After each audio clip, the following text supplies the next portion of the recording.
नमस्कार, ये आकाशवाणी शिमला है। अब आप विनोद कुमार से प्रादेशिक समाचार सुनिए। प्रधानमंत्री नरेंद्र मोदी आज नई दिल्ली स्थित भारतीय कृषि अनुसंधान परिषद ICAR पूसा में MS स्वामीनाथन शताब्दी अंतर्राष्ट्रीय सम्मेलन का उद्घाटन करेंगे। इस अवसर पर प्रधानमंत्री लोगों को संबोधित करेंगे व खाद्य तथा शांति के लिए पहला MS स्वामीनाथन पुरस्कार भी प्रदान करेंगे। सम्मेलन का विषय है सदाबहार क्रांति, जैव सुख का मार्ग जो सभी के लिए भोजन सुनिश्चित करने की दिशा में प्रोफेसर MS स्वामीनाथन के आजीवन समर्पण को दर्शाता है। राष्ट्रपति द्रौपदी मुर्मू आज नई दिल्ली में 11वें राष्ट्रीय हथकरघा दिवस समारोह की अध्यक्षता करेंगी। वस्त्र मंत्रालय के इस कार्यक्रम का उद्देश्य भारत के जीवंत हथकरघा क्षेत्र और देश की ग्रामीण अर्थव्यवस्था व सांस्कृतिक पहचान में इसके योगदान को सम्मानित करना है। देश भर से लगभग 650 बुनकर, विदेशी खरीदार, प्रतिष्ठित व्यक्ति, निर्यातक और वरिष्ठ सरकारी अधिकारी इस समारोह में भाग लेंगे। समारोह में इस क्षेत्र के विकास में उल्लेखनीय योगदान देने वाले उत्कृष्ट बुनकरों को संत कबीर हथकरघा पुरस्कार और राष्ट्रीय हथकरघा पुरस्कार जैसे प्रतिष्ठित पुरस्कार प्रदान किए जाएंगे। राजधानी शिमला सहित प्रदेश के अधिकतर भागों में आज बादल छाए हुए हैं। लगातार हो रही मानसून की वर्षा से सामान्य जनजीवन पूरी तरह प्रभावित हुआ है। मौसम विज्ञान केंद्र शिमला ने अगले 24 घंटों के दौरान राज्य के कुछ स्थानों पर हल्की से मध्यम वर्षा जारी रहने की संभावना जताई है। प्रदेश में मौसम की स्थिति का विस्तृत ब्यौरा इस रिपोर्ट में। मानसून की वर्षा प्रदेश के लोगों के लिए लगातार परेशानी का सबब बनी हुई है। बीती रात शिमला जिला के रामपुर के दरशाल में बादल फटने से तकलीच बाजार के नाले में बाढ़ आने का समाचार है।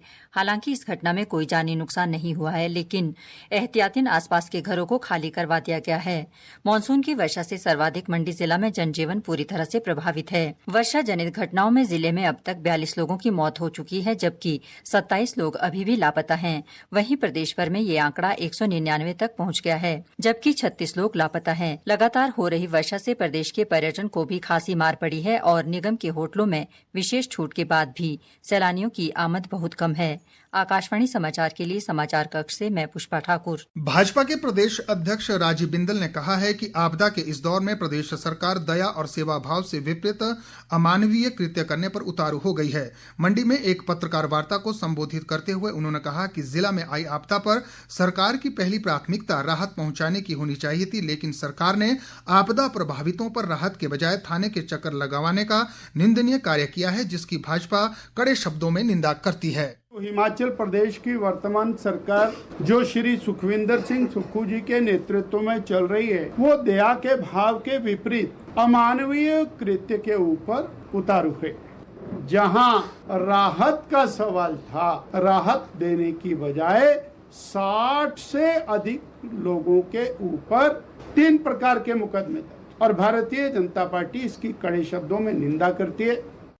स्वास्थ्य मंत्री कर्नल धनीराम शांडिल ने कहा है कि प्रदेश में लोगों की स्वास्थ्य देखभाल और सुरक्षा पर विशेष बल दिया जा रहा है। सोलन जिला के परवाणु स्थित ESI अस्पताल का निरीक्षण करने के बाद उन्होंने कहा कि राज्य सरकार लोगों को बेहतर चिकित्सा सुविधाएं उपलब्ध करवाने के लिए प्रतिबद्ध है और हर विधानसभा क्षेत्र में एक आदर्श स्वास्थ्य संस्थान विकसित किया जा रहा है। और अब सुर्खियां समाचार पत्रों से। आज समाचार पत्रों ने अलग अलग खबरों को प्रमुखता दी है। अमर उजाला की सुर्खी है, सुप्रीम कोर्ट ने 4 लेन प्रभावितों को 4 गुना मुआवजा देने पर लगाई रोक। हिमाचल सरकार ने हाईकोर्ट के आदेश के खिलाफ दायर की SLP।